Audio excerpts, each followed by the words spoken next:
Well, good morning and welcome to Water and Stone. I'm Dieter Randolph. And I am Jenny Randolph. And we're back for week 3 of the series called Called Out. And as you know, if you've been watching these videos, we talk a little bit about what it means to be called out, to have something inside of you that has to come out. When you hold each other accountable to something that's bigger than yourselves, there's room for growth. And that idea is fundamental to changing the world and all of those big things, to forming a church and organizational stuff. That's really, really important. But the deal is, it's especially important when you're talking about how to live your life. And so last week we talked a little bit about the big picture idea of called out. And this week we're going to talk about what it means to feel called out in your heart. Yeah, for your individual sake. Yeah. And then next week it's going to be like, once you figure it out for yourself, what does it look like for the rest of your family, for the rest of your community, for the rest of the world? Yeah. Really. And I think that's really for me, it's a nice pattern. It's a nice way to do that. But I have to mention that we are getting such phenomenal response to this new thank you format. very much. So thank you so much for all of the encouragement. Everybody during the week has gone back and watched it a couple more times. We're picking up new viewers and new members because of the new format. And I think sometimes with the old format, it can feel too, quote unquote, churchy. Right. And so this gives people an idea of how religion and spirituality can work in their lives without being too churchy. Yeah, because, the thing is, because we're trying to figure out the quarantine broadcasting format, sometimes it can feel kind of phony. It's like, that we're not in a big church sanctuary. Let's just be honest with each other.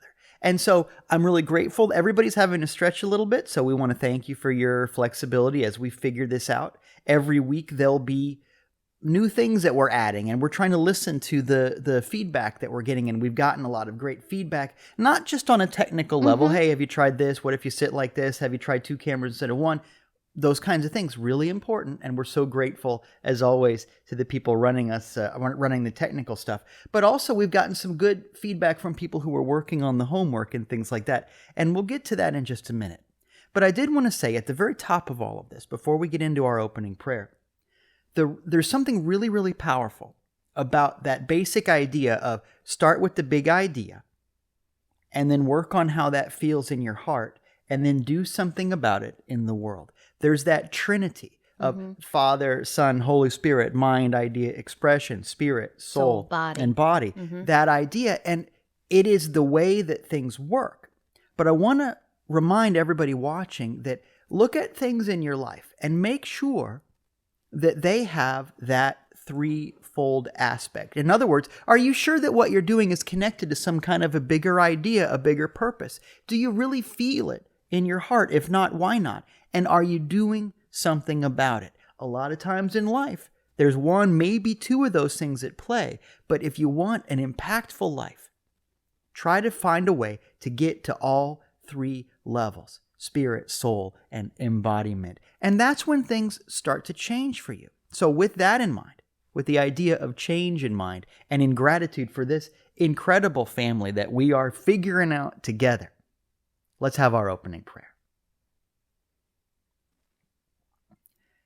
God is, and I am. I stand on holy ground. Right here and right now there is truth.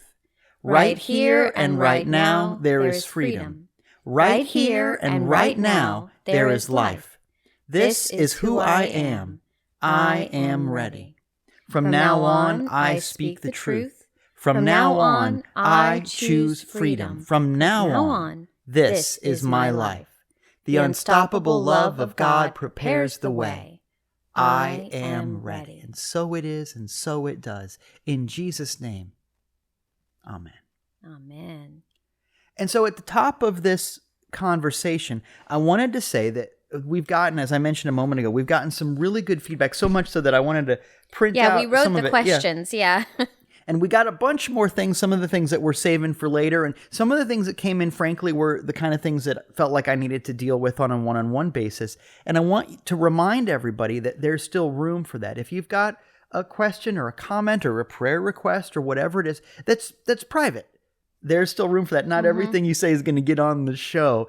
Please let me know if you want to talk on the phone or text back and forth even. I've actually done some conversations that are just text, and that works for some people. And so that's great. Absolutely. There's room for all of this. But here are some of the public things that have come up. And the first thing that came up actually came up a couple of weeks ago as a question that was typed in during our chat, during the live presentation. Yeah, exactly. So it was 2 weeks ago when you were doing your workshop presentation to kind of lay out the idea of what called out is going to mean. And we're there live with you on Sunday mornings at 11, but it is pre-recorded, and so we're able to sit and chat with you on Sunday mornings. And so this was one that we thought was really poignant, and we needed to ask. So somebody asked they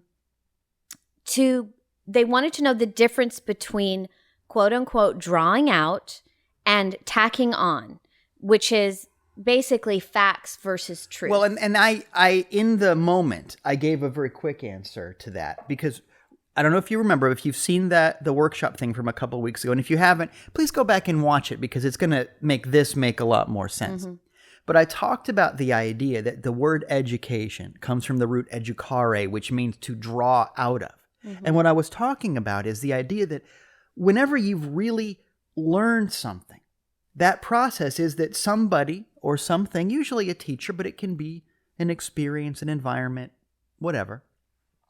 A teacher or somebody has drawn out of you something that was already there. And the point that I was trying to make is that you already have what it takes to get where you want to go, to start your journey, to do whatever needs to be done, because there you are. The fact that you're in a situation is proof that you have what it takes to get through the situation. You are not unprepared. And that's a really important thing to know. And so I was talking about the idea that the important things are things that are drawn out of you. And the question came through. And the question basically had to do with the idea of, well, yeah, but what about when you're just, when you're learning facts? What about, arithmetic? What about, how a catalytic converter works, or how to jumpstart a car? What about how to paint a house? Nobody drew that out of you. And it's a really, really good point. So how does that work? You've learned things that were just told to you, and you've learned things that came out of you. So how do you know what's what and what's important? And just as you said, the fundamental idea is the difference between facts and truth. Now, both facts and truth are important. You need facts like how long before your next oil change. You need facts like, is the rent due? You need facts in your life. How many cups of sugar make chocolate chip cookies or whatever? These are important things. And if you know facts, you can get through life. But the thing is, facts are about you, like shoe size, your zip code. The truth is you. It is you. And so it is a fact that you're wearing a certain color shirt, and that's significant. You put it on, but it can't tell you who you are. But the truth about you, those are things that provide real identity. So what I'm saying is, look for the things in your life that cause you to be who you have always been. Look for the things in life that really tell you who you are. And I think a lot of times the problem that people have is that they look for passing things that are subject to entropy, as the kind of things that can give them identity. And the thing is, you didn't learn who you are from your shoe size. If that's how you define yourself, if you define yourself by your credit score, you're missing out on so many important and wonderful things. And so really what I was getting at then, and what I'm trying to get at now, is it's okay if you know some facts, but life is not a game of Trivial Pursuit. Right. It's really funny, but you're talking about that. We have some new neighbors that just moved in next door, and the first thing that the guy that we met, because I think it's a man and a woman, husband and wife, and I think we've met him, but we haven't yet met her, because I think they're still moving in and getting stuff. They just moved in. Anyway, we have new neighbors. It doesn't really matter, I guess. But the first thing that he did was introduce himself, tell us his name, and then he immediately told us what he did. His job. And I thought, oh wow, you know, and it's so ingrained in us to identify with that. And there's nothing wrong with that. There's nothing, those are facts. It is a fact that that's what he does for his job.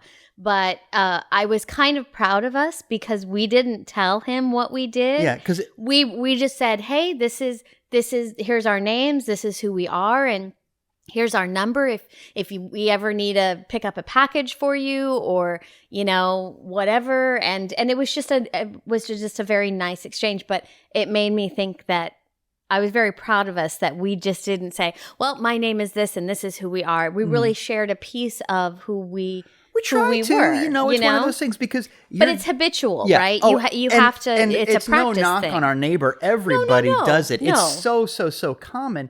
But let's think about the fact that what you do in order to put food on the table, what you do in order to make money, tells you zero about who you are. And here's the test. Here's the difference between what is drawn out and what is tacked on. The difference between facts and truth is this. If it can go away, it can't tell you who you are. You can lose the job or get promoted or win the lottery or sell everything and join the circus, and you're still you. So it ain't your job. It ain't your zip code. You've probably moved a number of times. If you're watching this, about 50% of the people who watch this are in Florida. So you know what it is to move. No one's from here. You know, it's that kind of a thing. And so can it tell you who you are? And then here's the educational moment. Let's get really good at defining ourselves. Let's get really good at sharing the things that can tell us who we are, not the things that just come and go. There's something really powerful and really, really impactful about that. Can you stick to the truth and let the facts come and go? That's the deal. That's what I was trying to say in that question. I hope that provided a little bit of an answer to you. But let me know how that goes. Once again, as you mentioned, we are watching this right now because we pre-record these presentations. So right now, if you're watching it live on Sunday morning at 11 a.m. We're here. We can answer those questions. We're here. It's weird. Get used to it. Yeah, it's one of those things. So we have another question, and this one came in during the week, and it is, how do I share my heart with others? And that's a little bit of a tough one because it requires vulnerability, it requires openness, and it requires being in sometimes an unusual place for people that can feel scary and new and all of it. When you are genuinely sharing a piece of yourself, I think you want it to be in a secure place, in a kind place. If it's not, it can be really intimidating. Well, you know, that's really interesting because we didn't plan it this way, but this question really feeds off of what we just got done saying about share the parts of you that are really, really true. I love it that, remember, share your heart, not your theology is one of the homework questions. And we'll go through all of them. You've had them before. We'll touch on them every week. I love it that people are working on the homework to the degree that they have questions about it. And different people have challenges with different parts of the homework. Different people are really good at different parts of the homework. And I love seeing that. But so we're saying, share your heart with people. Not your beliefs. You're not trying to get them to sign up for something. It's not about that. Nobody's subscribing to your newsletter. But rather, how do you do that? And you pointed out something really interesting. I was thinking of it more of a like, well, what's the nuts and bolts? How does that work? But you're right. That's not really the question. The question is, how do I get to that place? What does that really mean? Well, and how do I feel safe enough to do that? Because when I read that question, again, you know, you took it one way and I took it the other, which... Talk about a stereotypical response. Yeah, right? Exactly. But I think that that's one of the reasons that it's nice to have kind of a couple of opinions on the matter. But for me, I think sharing my heart and sharing what's there, you can start small. You can just like with everything. Yeah, right? Yeah. You can start small and you can say, hey, here's my favorite recipe for spaghetti sauce. Don't you just love Earth, Wind, and Fire? You know, whatever it is. You might not want to lead with that, but... No, it can be isolating. I would lead with that. It can be isolating. But you're right. It can, but what really moves you? It doesn't have to be, this is my feeling on the Trinity. It Right. doesn't have to be, this is what I think about lessons in truth or Ephesians Right. or whatever. That's great too. Yeah, you don't But- have to throw Bible quotes at me. Well, and it's interesting because when, one of the reasons that I didn't lead with my job when we were talking to our new neighbor is because I am conditioned the other way. I know that when I say I'm a minister, people back up. oh boy, People back way now I up. know I'm living next to some weirdos. Some holy rollers and then next from door. now on, I Yeah. can't yell at my dog in the backyard because the minister's You watching or can't whatever. say, you can't Yeah. say any swears. Yeah. And Which, so- if they knew us, they would know that that's exactly, not true. but so you don't want to lead. I'm conditioned the other way, and so in a funny way, it's a funny thing how that can impact. And so it's okay if you find little places. I know that the Starbucks is closer, but there's a coffee place that I just adore because the barista there, she's amazing. She knows what she's doing. It's really cool. And I want to support that. Is that a big deal? No, of course it's not a big deal. But it speaks to something that really moves you, even in some small way. That's a thing. How do you share your heart with other people? Part of it is saying, you know what? It really bothers me when you make fun of yourself. Mm-hmm. You're always cutting yourself down, and I don't get that. I work with somebody, as some of you know, I have a day job, and my day job involves sitting in front of a computer and doing computery things all the time, and it involves an awful lot of meetings. Mm-hmm. And there's a guy that is in a lot of these meetings, and he's a wonderful, sweet guy, but every other word out of his mouth is self-deprecating. Mm. So, for example, he does this thing. If he likes to take notes, you can hear his keyboard clacking. But if he doesn't keep up, instead of just saying, "Hey, can you repeat that?" he'll say, "Look, I'm deaf as a post. Can you say that again?" And it's like a drinking game. You get to do a shot every time he says he's deaf as a post, or he's just like, "My brain's not working today. I haven't had enough coffee." You name it. It's like he's reading some kind of like demotivational posters. And the thing is, he's a really smart guy. I work with geniuses, and he is a really, really smart, wonderful guy.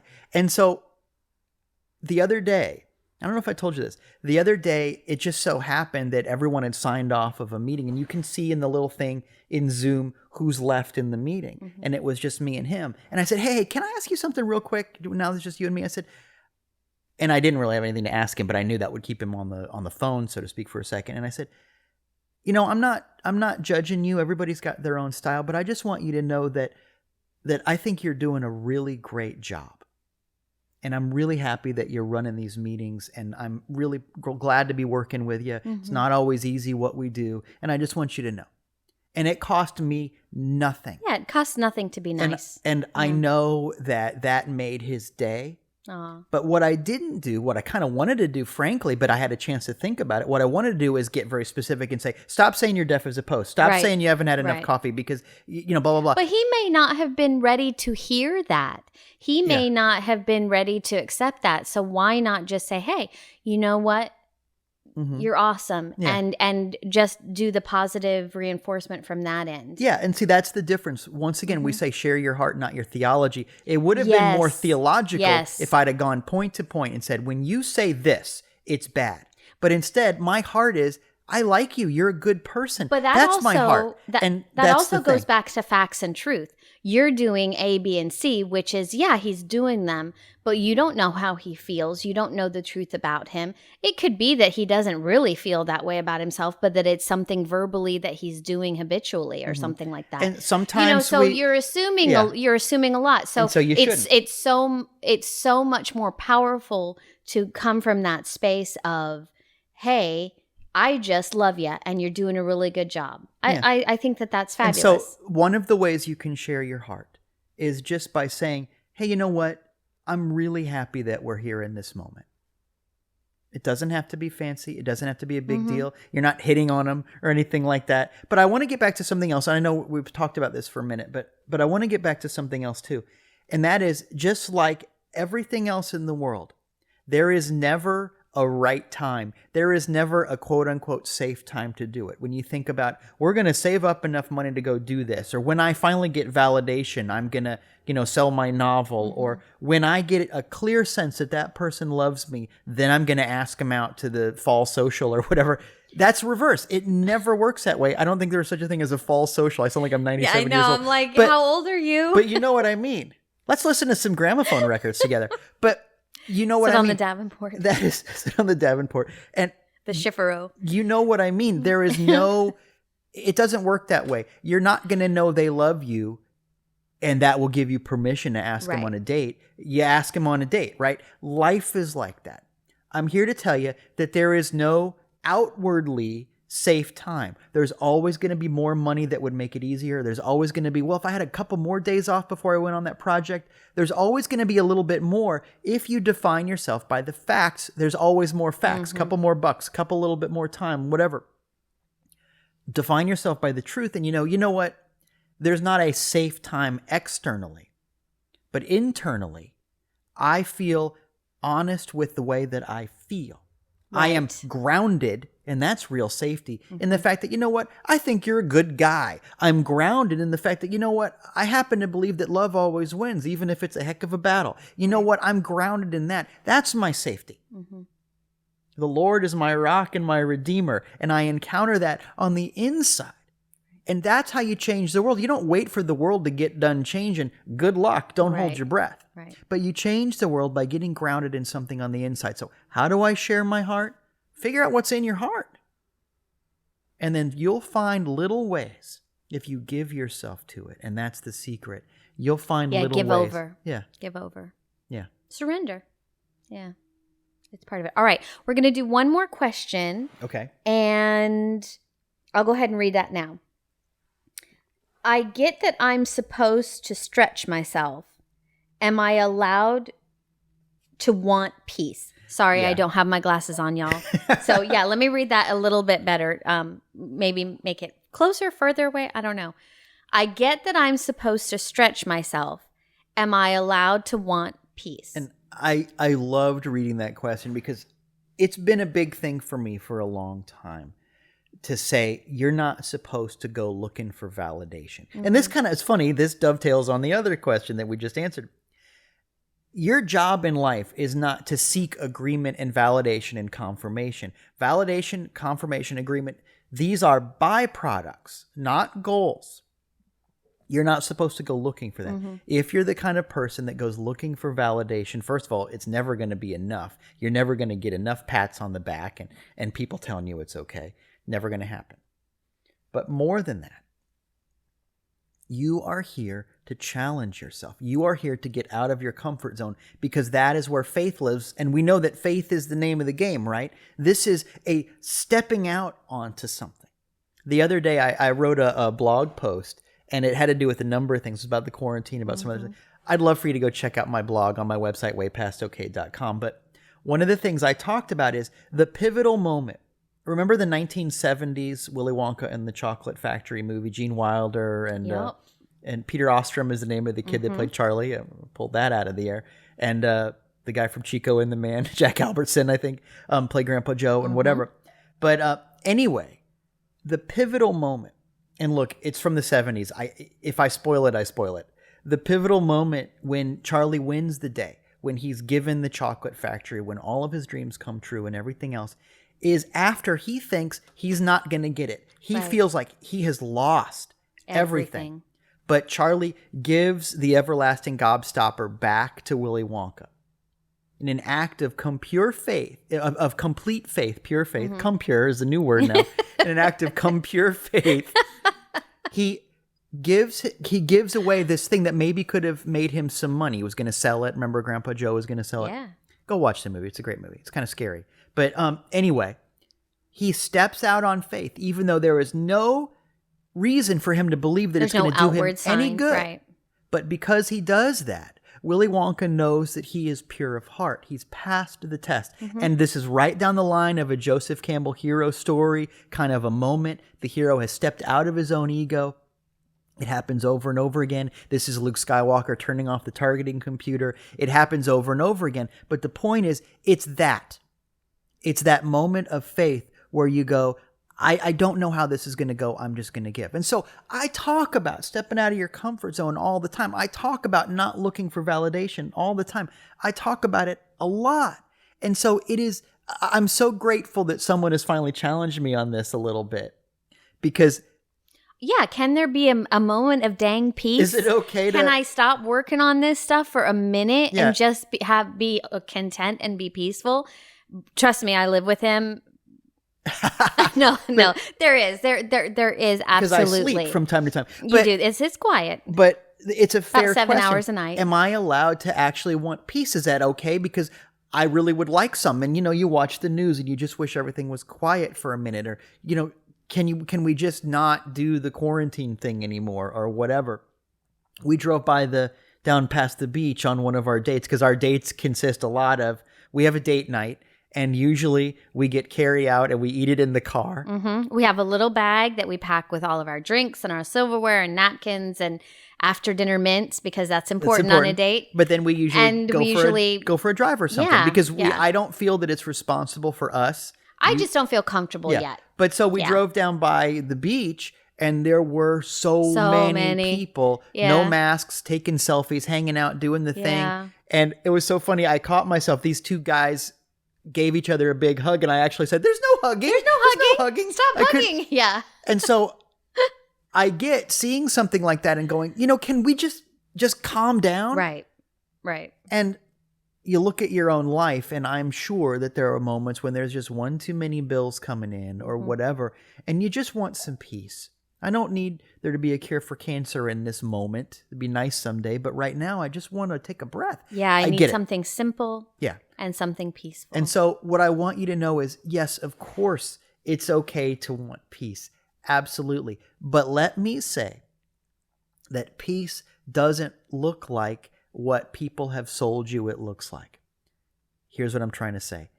It's okay to want peace, but don't go looking for stagnation. Stagnation is death, and you don't want that. What you want is a different kind of peace. I want you to imagine the peace that you see when a surfer is riding that surfboard, and they have to be completely serene and balanced and in tune. It is the definition of peace, but it's also motion and action and paying attention to your balance and watching the waves and watching and focus and a million faith. things. Exactly. Yeah. I'm not much of a golfer. I haven't played golf in a million years, but I think that was one of our anniversaries for our 9th wedding anniversary. There was a nighttime golfing place, and we went and played a couple of rounds. I think I beat you. I'm sure you did. Pretty sure. Usually you do. But my point is, I'm not very good at it. But what I do know is that I'm only able to make the ball go where I want when I am serene, when I'm centered. And it's a funny thing. I've talked to people who are much better than I am at golfing, and they have that same experience. Well, there's motion, and there's focus, and there's aiming, and there's thinking, and there's wind speed, and there's 100 variables. And yet, you have to be at peace in that moment if it's going to go anywhere you want. And I'm sure most sports are like that. Probably all sports are like that.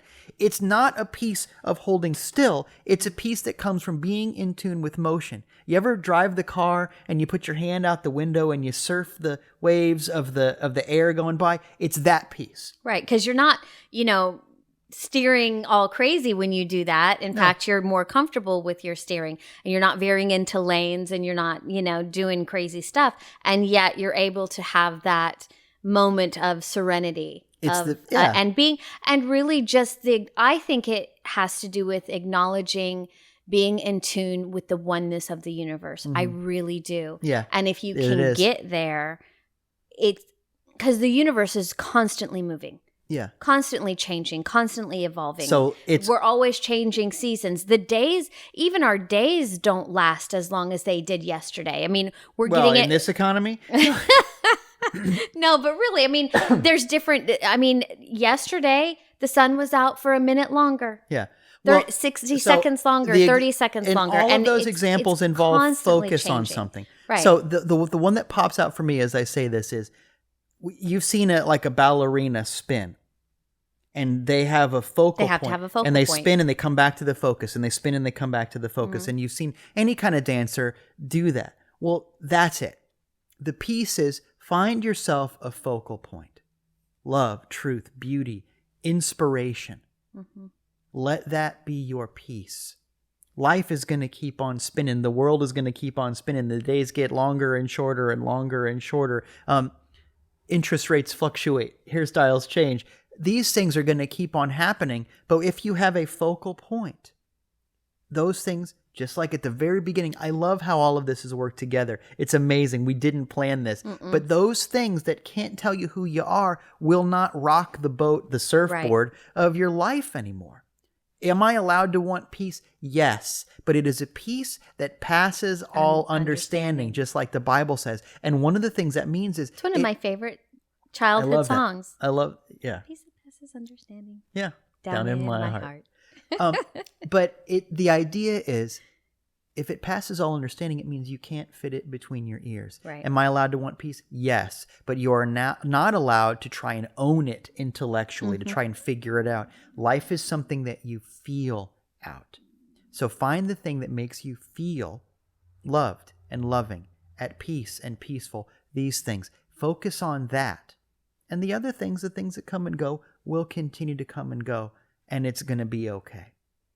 So thank you for sending in your questions. Yeah. Please continue to do that. We love answering them. And it really helps us to understand where you all are at and what we need to focus on more. But now we really want to kind of get into the lesson-y part of this conversation, the meat of what is happening. So do you want to go ahead and open with that? Finish up your sip of coffee. Take your sip. Yeah. So as we talk about the called out idea as it applies to the individual, a story comes to mind for me. And I just wanted to share the story with you. And you're in the story too, but I'm in most of your stories, which muse. is very sweet. I think it's just because I'm around, but Yeah. that's okay. So a while back, as you know, you're watching this, I'm a minister. And you and I have served at a number of churches all over the place and spoken on the road and done that. But we were working at a church some time ago, and we'd worked there for a long time, and it was going okay. But it's tricky when you're a minister. I imagine it's the truth. It's true about every kind of job title. You have your own ideas for how you want to do things, and you might be right, you might be wrong, but they're your ideas. And I had very strong ideas about what I wanted done, but I wasn't the senior minister. And so...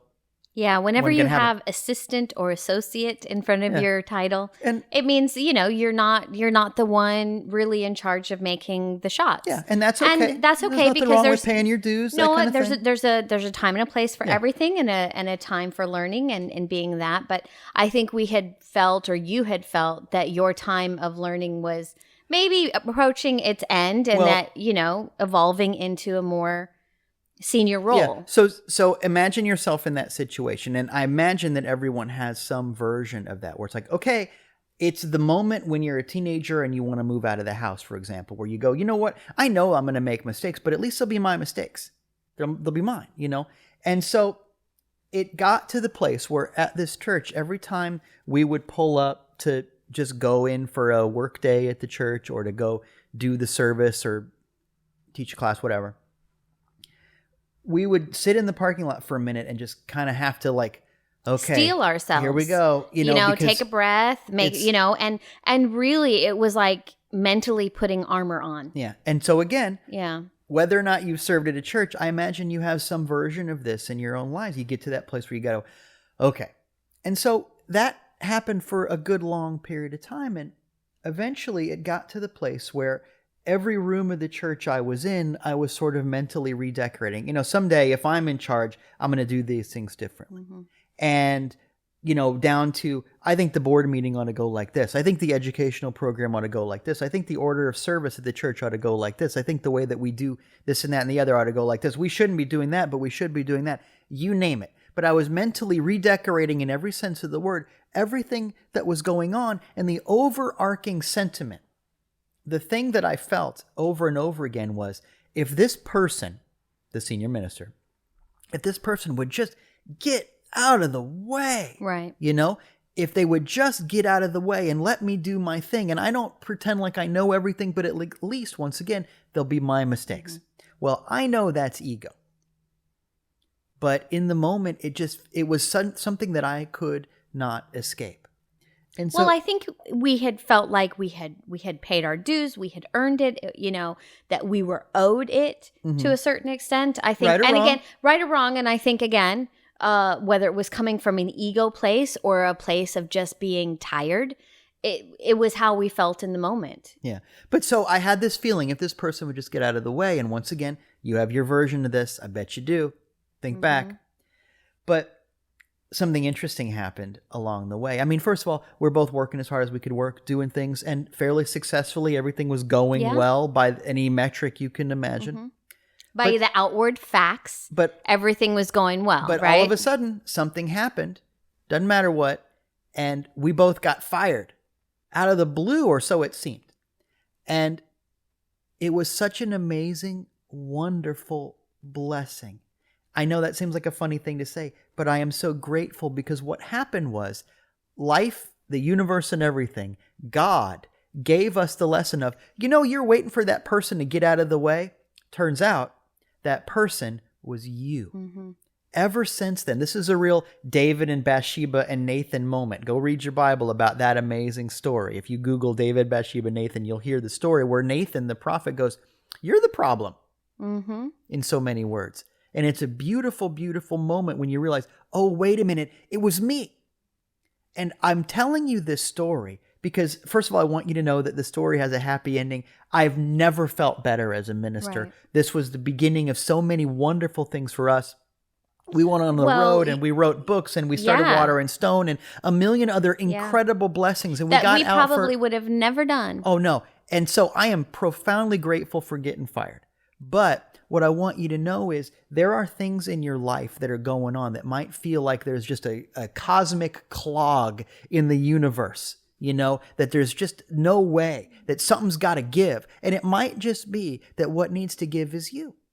It might just be that the point of this is not you getting your way. Because something amazing happens in every story where the hero doesn't get their way. Think about all the stories, the movies that you watch and everything else. This idea of being called out means getting yourself, out right? Call out of your own stuff. Get past your own ego thing and understand that looking at life in another way could be the most incredible blessing you ever imagined.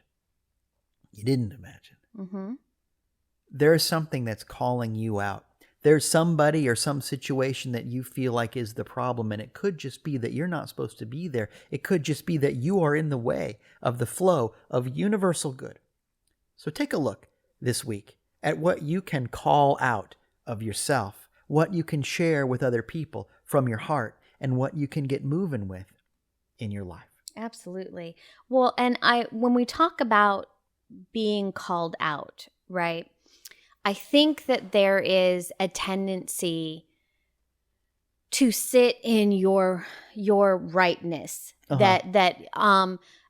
Just going back to the story, I think we were a little bit blinded, and it doesn't matter if the person that we were working for or the organization that we were working for was good or bad or in between. Not the point. It's not the point. It was how we were in that situation, because even if it wasn't the best situation because there was some personality conflicts and stuff like that. But even if it had been a glorious situation, I know us and I know that we would still be mentally redecorating, mentally changing, trying to change policy, doing it the way that we wanted to do it, because you can't help it. And that's creepy when you think about it. It's like a family of people going, hey, when we visit Grandpa, let's think about what we're going to do once he finally dies and we get to own all of his stuff. That's weird. That's weird. Yucky, and I don't want to be that way. And so I think part of it was owning our responsibility in that. We always like to say that this is a huge part of being called out. It is. And I always like to say, no matter what relationship you're in, you have a percentage in that relationship. Even if it's 1 or 2%, you have to take ownership of that 1 or 2%. Maybe it's 50-50, maybe it's 60-40. But you got a stake in it. But you have a say in it, and you have something that you have contributed to that relationship, good or bad or in between. And you must own that responsibility, and you must own that part of the good and the bad that you brought to it, because that is calling yourself out. And I would even go so far as to say, if you are in a place of trying to defend yourself, there it is. you are not really calling yourself out, because if you're defending yourself, it means that you're trying to rationalize something to yourself. Yeah, look at the places where you need to be right. Because if you need to be right in that situation, and you know exactly what I mean, if you need to be right in that situation, it probably means there's a part of your heart that doubts that you are right. Otherwise, you wouldn't question it. I don't need to be right about my shoe size or gravity or the fact that I love my kids. I don't need to be right about it. I don't got to prove it. I live it. It's truth about me, right? Well, think about the places where you need to be right. And it might just be that there's something that you need to let go of right in that moment. That is a huge piece of homework. So we're still watching the show Alone. And I only bring this up because it reminds me, we were watching an episode, I don't even remember what season it was, but we were watching an episode, and there's this contestant. His name is Larry. Season and 2. I think it was, I think Larry's it was season 2. It's Larry season 2. Okay. Larry is a part of my consciousness now, because I always say, don't be like that. Don't be like Larry. You're being a Larry. You're really being a Larry. But he's out there and he's alone. And we love the show because it brings out this amazing quality in people about who they really are. You want to talk about being called out. Go out into the wilderness for however many days, and you're going to figure out that you're only by yourself. But Larry hadn't quite figured that out yet, because he made a mistake, or I think he tripped over a tree trunk or something like that, and he started swearing at I remember the part. And he literally kicked a tree. Yeah, because it wasn't like the tree put its foot out. No, I mean, it's like, and he... It was the tree's fault. Right, but he made the mistake. Mm-hmm. And I know in my life, I've kicked trees before, where it's just been one of those things where in this relationship, regardless of who is right and who is wrong, you have to take that ownership, because you are never 100% in the right. Yeah. You always play a role in that. Right? Yeah. I mean, you always have a percentage of that ownership. It takes two to tango thing. And here's the thing. Imagine for a moment that other person is completely out to get you. First of all, they're not. Right. They're barely even thinking about you. They're really thinking about themselves. It is a complete ego trip to assume that you have some kind of enemy. You're not Sherlock. He's not Professor Moriarty. It doesn't work like that. Everybody's just trying to figure their way out to get through the day. It doesn't work that way. But pretend for a moment that they are your arch enemy. The only way to get to healing is to say, like Joseph and the Technicolor Dreamcoat guy, I was to specify there's a lot of Josephs in the Bible, that Joseph, what you meant for evil, God meant for good. That's the way. So even if they meant to trip you, that tree, you can go, look, you meant to mess me up, but God's in charge of my life, so what can you do to me? And I get to that indefensible place. Well, it's that moment of surrender. Yeah. And the moment that you surrender, the moment you say, the battle is the Lord's, that I don't have to do that, take ownership, call yourself out, take ownership and your responsibility for that you're the one that tripped over the tree trunk. Yes. That you're the one that made the mistake. Okay, fine. And then surrender over to it. Because again, that's the thing. Like I said, the battle is the Lord's. And the moment that you do that, that is when that peace that we were talking about in that question comes. Because there's this huge release of, okay, I know that I did this. I know that I quote unquote sinned. I missed the mark. And now let's move on from this situation so that I can have that peace, so I can grow and call yourself out. Well, I love that. And, I love the song, Let There Be Peace on Earth and Let It Begin With Me. It's part of my childhood. I think it's really important, but it's not accurate because peace doesn't begin with you. It's God's peace. You want to get to the place where things are working better for you. Understand that peace is not going to come on your terms. It's not yours. This is God's peace. And you may not be patient about how that comes, but it will come when you let go of ownership of it. Now, with that in mind, I think this is a good time to just sum up our homework really quick. We've talked about it a bunch of times, so I'll go pretty fast. Well, there's the 5 steps that we have been talking about. And if you missed, and if you want a more complete kind of overall understanding of what those 5 steps are, go back and watch last week's because we explained it really, really well. Yeah, just very, very briefly. Very, very, Make the list of the people on the front row of your life. Pray about them every day. Invest in their success in healthy ways. Share your heart, not your theology with them, and give them some grace and space. But along the way, as you're working on that, please let us know how it's working for you. We want to be your prayer partners in this, but also ask yourself, what parts of that are really, really easy for you? Right. And what parts are hard? Are really, really challenging Where for are you, your because weak that's spots? God trying to come through for you to tell you something. And that is a really important lesson. Yeah, I think so too. And we had written down, in addition to those 5 steps, because this is calling out, this week is all about calling out yourself. We had written out, again, where in the homework are your weak spots and where do you need healing? Those are really important questions to answer and to ask yourself. Again, a very important part of starting here. Be honest with yourself. Be brutally honest with yourself, but also be kind to yourself, because everybody's working on this. Nobody's perfect. We're getting to a place, you don't right? have to work on that alone either. Part of it is, you might find that, going back to the how do I share my heart thing, maybe what you can share your heart about is, hey, I'm working on this homework. I know that it's impactful. I believe that it is the way to change the world. I really, really do believe that. It's the biblical blueprint for changing things. But you might find that one of the things you can share with somebody is, hey, I want to be the kind of person who invests in other people's success, but I don't know what that means in my life. And share that with somebody. You might find out some interesting things, and it might bring you closer to somebody else. So lots to work on. Well, and I think it's important to identify where you're at in this process, knowing where you're at and knowing where you need to work on, and again, being honest and having that beginner mind, having that open mind to not beat yourself up like the guy that Dieter's been working with, because we're working on him. And you know what? I'm gonna bless him in prayers Yeah, this I'll week. tell you his name You didn't tell me that story this week, but I think that just taking that a moment and saying, you know what, I'm gonna see him just proud of the stuff that he's doing and capable and all of it. But don't beat yourself up.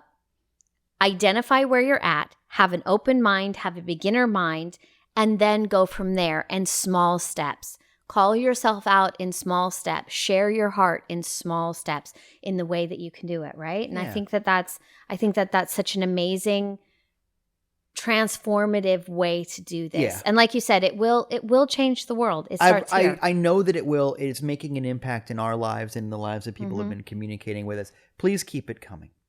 Now, with that in mind, it's time to take our opportunity to give. If you have felt any spiritual food from this, we give thanks for you giving back in that way, helping to support what we're doing. We're counting on you more than ever to do that. But one way or another, please give wherever you receive spiritual food. And Amen. you can do that by going to donate.waterandstonechurch.com. Open a new browser window so you don't lose the browser window you're in. But it's also there's all kinds of there's stuff also you can a do. link in the description box of the YouTube. If you go down and it says show me more, there's a link right there, and that link will open it up in a new browser window. So if you're feeling funny about leaving the conversation and you don't want to close that, you can just open it right back up just by clicking that link. There it's you no go. big deal. But so with that in mind, let's bless our offering together. God is my source, my unending supply.